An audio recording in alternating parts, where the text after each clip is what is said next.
So we decided to write the book because although there are a lot of excellent strategy books out there, of course, but some of them are not so, some of them have been around a little while, let's put it that way, not as fresh as they might be.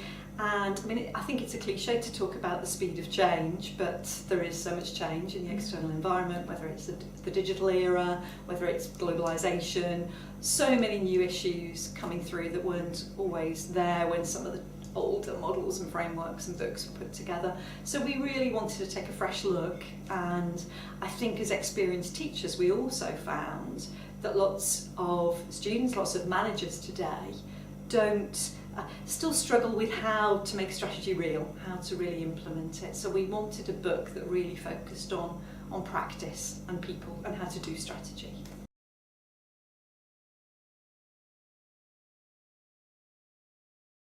So I guess I've been teaching strategy for a long time, but before that, for example, I've worked in the financial services sector before I was an academic, and that showed me that a lot of managers find strategy difficult. It's difficult to have a good strategic conversation, and that led me to explore some of the tools of strategy, something as simple as a SWOT analysis or a scenario planning process.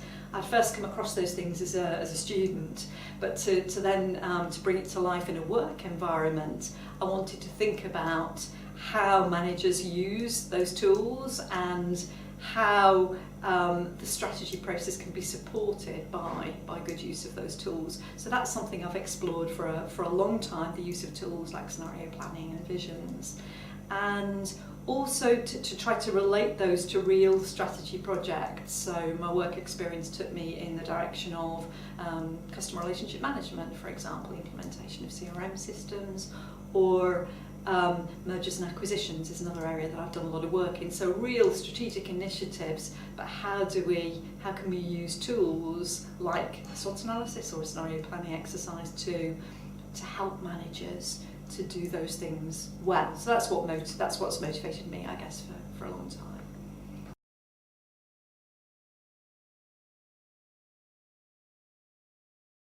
We want to make it really fresh, both in terms of the issues that we cover, like disruptive strategy, but also I think a lot of the books on the market still leave students or managers thinking, so what? So what do I do next? Yeah, and so we really want to focus on practice. We really want to focus on not just looking at a tool or a technique from a theoretical perspective, but to give managers, practitioners, a good sense of how to do it, how to take strategy and move from the theory into action, yeah, and to give as much support as possible in that way.